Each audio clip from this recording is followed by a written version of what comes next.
You know, the question, who am I? It's an ancient one, isn't it? It's one that humans have been asking since the times of the great philosophers like Plato and Aristotle.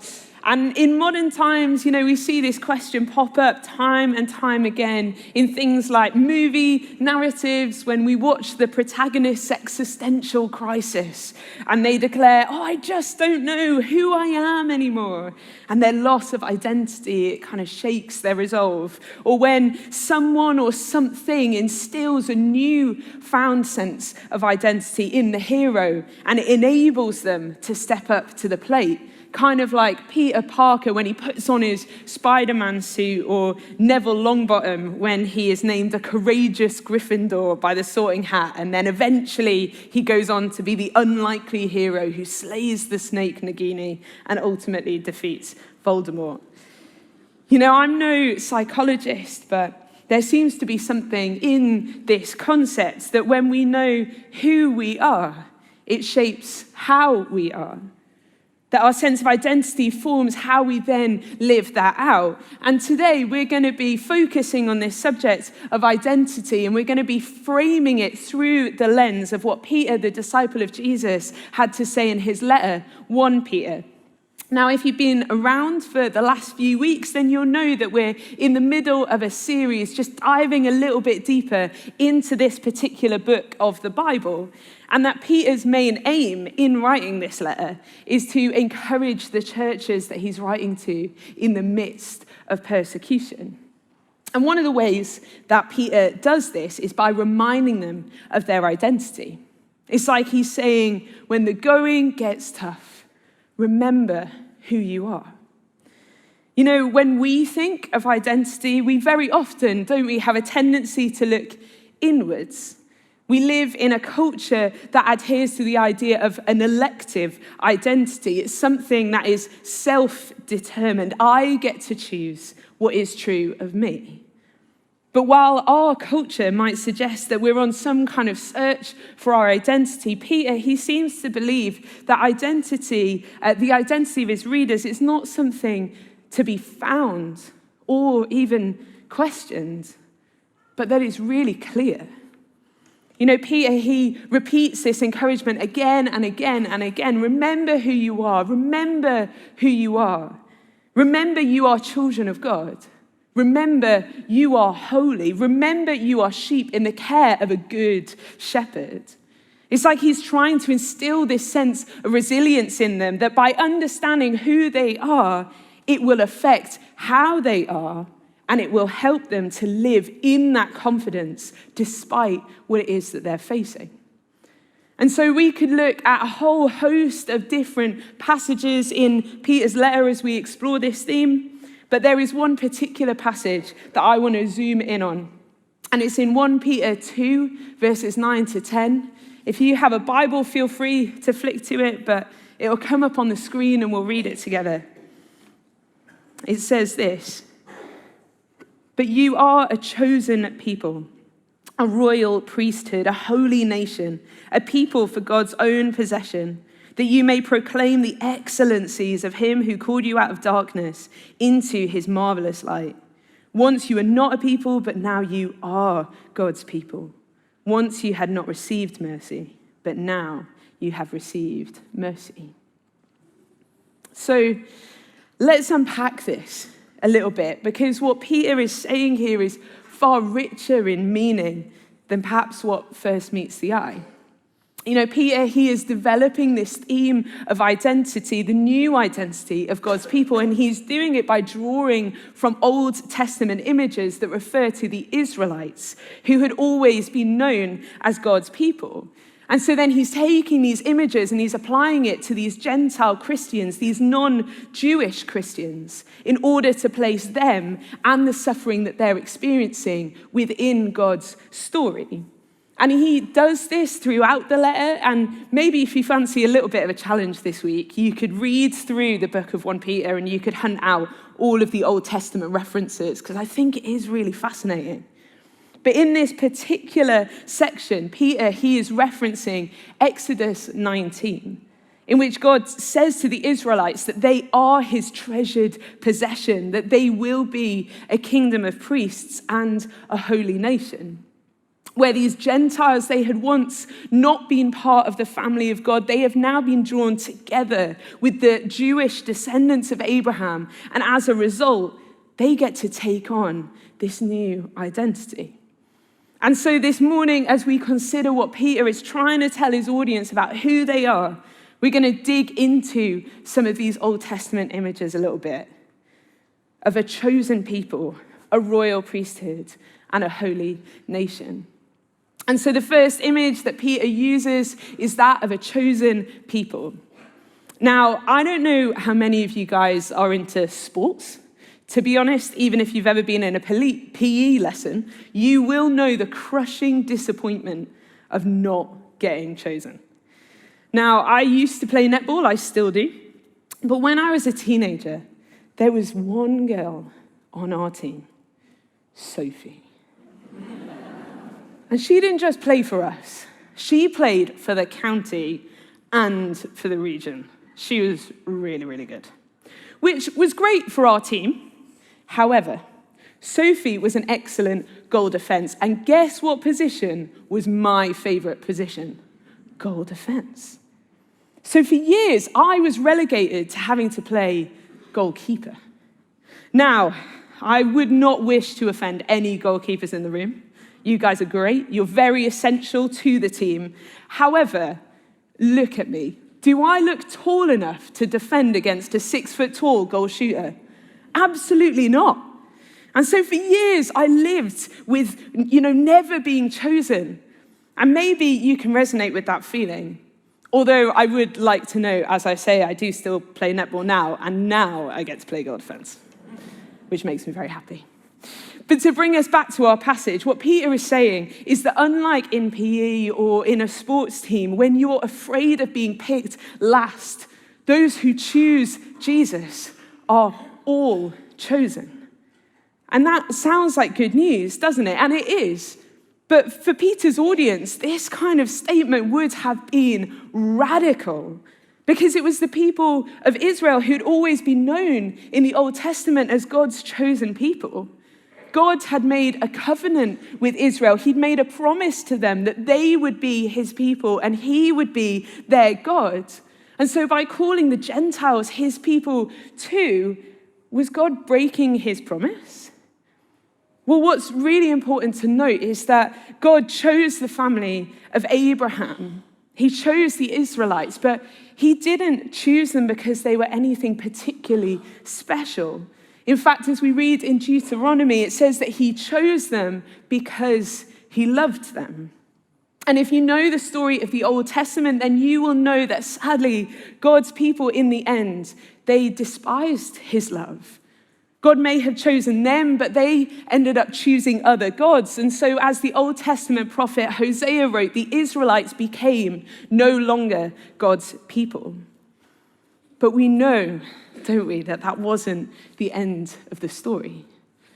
God, he wasn't prepared to break his promise. Because of his great love, he came to the earth in order to gather his people back to himself. And so through Jesus, God was making a new covenant, a new promise, one in which he was going to bring about restoration, not just for the Israelites, but for people of all nations. Like Peter says in his letter, whether Jew or Gentile, those who have once been called not God's people, you are now God's people. And that includes you and me. If you believe in Jesus, you are part of God's chosen people. God has chosen you because he loves you. And because we know that how we are is shaped by who we are, when we know that we are chosen and we are loved by him, we get to live this out with confidence. You know, there's kind of like this thing, isn't there, where like if you kind of go to a child and you kind of say to them things like, you are bad, you are wrong, you are naughty, there seems to be like some kind of principle where they kind of tend to live up to that a little bit by misbehaving. And so I think the same thing applies here. When we hear you are loved, you are chosen, you are worthy, we can then start to live like that is actually true of us, because it is. You know, when we're feeling shaken, when we don't feel good enough, when we feel like everyone is against us, when the going gets tough, we can remember that who we are is loved by God, chosen by him to be his people, part of his family. And so sticking with this identity language, Peter, he then writes that they are a royal priesthood. Now, there were certain things that had defined God's people in the Old Testament, and one of those things was the presence of God. God's presence, it dwelled with the Israelites in the temple, and the priests, they were selected to be the ones who would go into the temple and to offer sacrifices and to stand in the presence of God on behalf of everyone else. And I think to help us understand this a little bit, I want us to maybe think about the idea of like a VIP area. Now, I, unfortunately, have never actually been a VIP. Probably the closest experience I've ever had is that one time we had an 8-hour layover in an airport, and so we decided to pay, I think it was like 30 euros or something, to get into the first class lounge. And let me tell you, it was worth every penny. There were so many snacks. The coffee was literally on tap.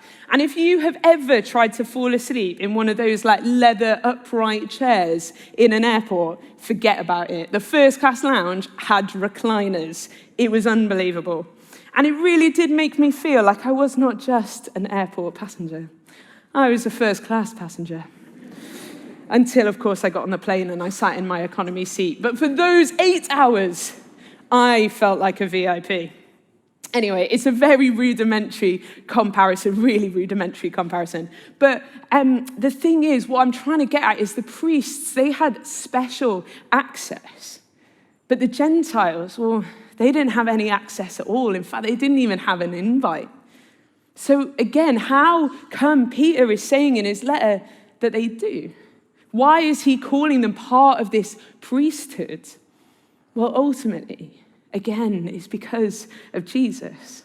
See, these old laws that had restricted certain people from being able to experience the presence of God, they no longer stood because Jesus had come to fulfill them. Through his death and his resurrection, anyone who chooses to follow him has been washed clean. He has stripped away anything that might have previously held us back from being able to stand in the presence of the holy God. And so, as a result, he has made us all priests in his church. Whether Jew or Gentile, everyone who calls on the name of Jesus gets to have direct access to the presence of God. And Peter, he takes this even further with the analogy that he uses of living stones. In 1 Peter 2:5, which is just a little bit before this section, Peter, he tells the church that as they become the royal priesthood, it's like they are living stones being built into a spiritual house. And what he means by that is that we don't just get to be in the presence of God, but that the presence of God gets to be in us. Because what we read as a spiritual house, it can also be translated as the temple of the Spirit. It's like he's saying you are the actual temple. In 1 Corinthians 3:16, the Apostle Paul, he picks up on the same kind of concept by saying that we ourselves are the temple of the Holy Spirit. And so not only can these Gentiles now come and enter into God's dwelling place, they get to be God's dwelling place. And as Christians, that means that we carry within us his presence. We get to bring his presence with us into any and every environment that we go into. We get to be his mouthpiece. We get to be his hands and feet in our schools, in our universities, in our workplaces, in our homes, in our neighborhoods. That is who we are. The presence of God doesn't stay in this room. We take it out with us because we are carriers of his presence in the world. But this picture that Peter paints, it's not just about individual people or stones. It's about each stone being built together. It's a beautiful picture of the unity that we have in our identity as the church. And so I thought, to help us to grasp this image a little bit, that we would play a little game of Jenga. Now, it really is a little game of Jenga. If anyone knows where the rest of the giant Jenga is, that would really help me out. This is all I could find. But it's enough. And imagine that each of these Jenga blocks is a stone. And these blocks that we've got down here at the bottom, they're like the cornerstone, which is Jesus. Now, just to give like a little bit of context, a cornerstone, it would be the first stone that would be laid in a building. And so all the other stones get built on top of that cornerstone. And so when we stay firmly planted on the cornerstone and we are built up together, then we're able to stand firm. You know, this is pretty stable, isn't it? But if we start to take the blocks out, it starts to get a bit more precarious, doesn't it? Particularly if we take blocks out that are close to this cornerstone, then actually starts to get a little bit more shaky, doesn't it? Starts to get a little bit more shaky. And it's not going to be too long before these stones actually, they topple and they fall. Because the thing is, we so often feel tempted, don't we, as Christians, to take ourselves out, to try and live our lives as Christians on our own. And as Rich pointed out last week, if you were here in the morning, we live in a society that praises independence. And we can sometimes convince ourselves that it is possible to follow Jesus independently without actually really needing his church or without needing other people. Now, I would consider myself to be a pretty independent person. My mum always jokes that I was independent from the womb. She was devastated on my first day of nursery when all of the other kids, they were clinging to their parents and they were crying. And I just sprinted straight in, didn't look back. My poor mum, I do love her, savage. But the truth is, you know, I do kind of love it when people look at me and they think that I'm strong and that I have it all together. And sometimes I can convince myself that that is actually true, that I can handle things on my own, and that to lean on other people or to ask for help is a sign of weakness. But the truth is, and this is something that I am still trying to learn, we don't have to be strong on our own.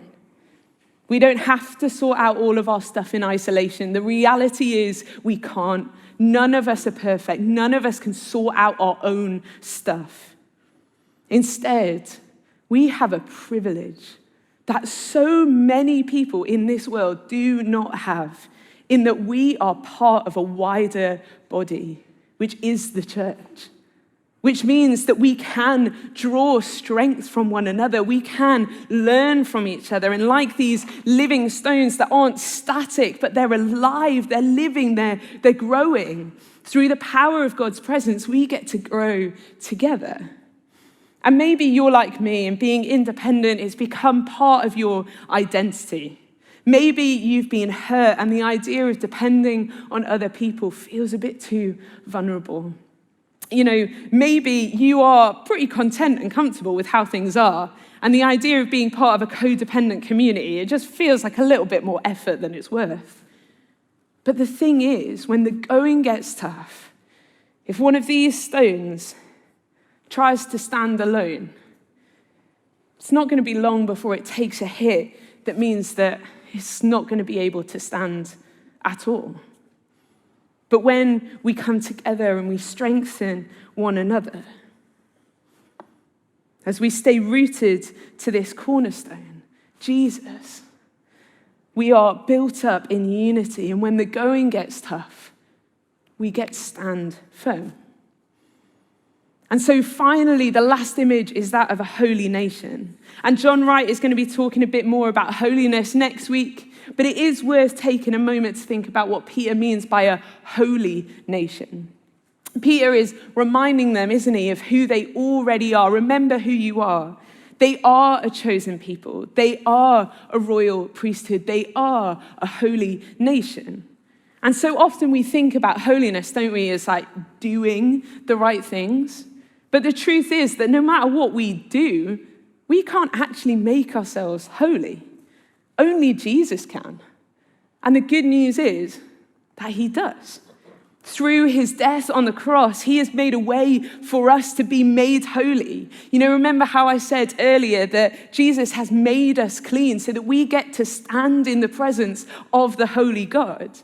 And so the challenge isn't for us to try and become these holy people, but rather as we keep coming back to how we are stems from who we are. And so if we know that we have been made holy, then God, all he's doing is just calling us and asking us to actually live like it. But again, Peter, he's using corporate language. He's not just talking about a group of holy individuals. He's talking about us being a holy nation. Now, I don't know where your mind goes when you think about the idea of a nation. If you're a rugby fan, you'll know that the Six Nations started this weekend. Come on, England. And a lot of us, we do get a bit patriotic, don't we, when it comes to sports. I am married to a South African, and let me tell you, during the 2023 Rugby World Cup, I have never seen Heinz so proud to be a South African, or, funnily enough, so passionate about rugby.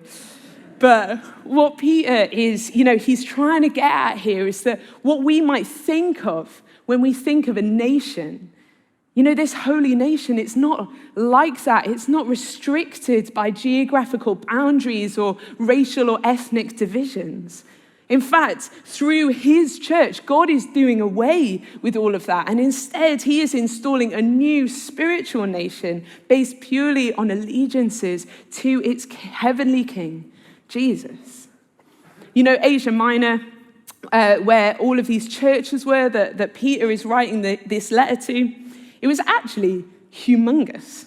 It spanned all the way across Italy, Greece, Albania, Macedonia, Bulgaria, Turkey, Egypt, Libya, Israel, and Lebanon. That's a lot of different nationalities. These people that Peter's writing to would have come from completely different backgrounds. But Peter is saying, well, that doesn't matter. In fact, what he's saying is that is the beauty. As you come together as this multi-ethnic church, as a holy nation, the result is that you will proclaim the excellencies and the glories of God.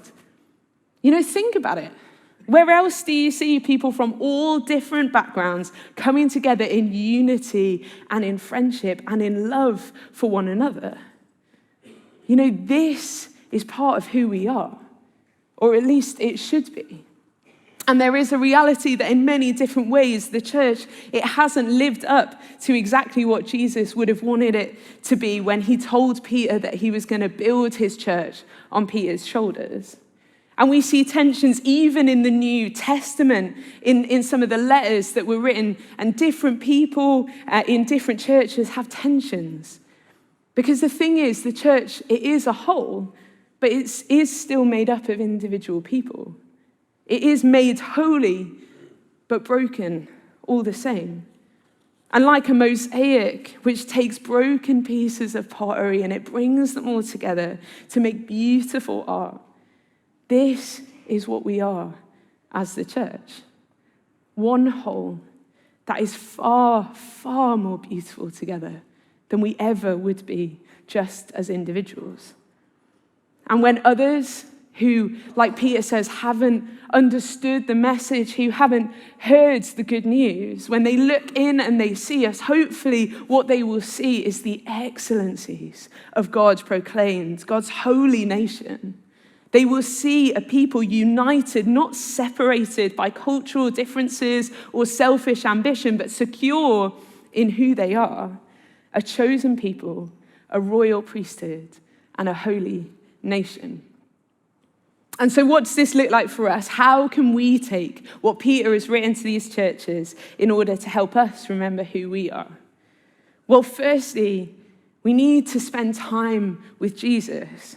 You know, Peter, he says that it's as we come to him that we are, as living stones, are being formed. You know, we need to come to him and spend time with him, and things like spiritual practices are really helpful for that.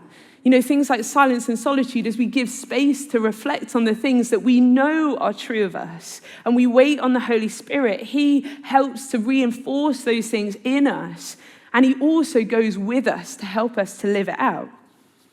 You know, secondly, we need to be mindful of what stories we buy into without even really thinking about it.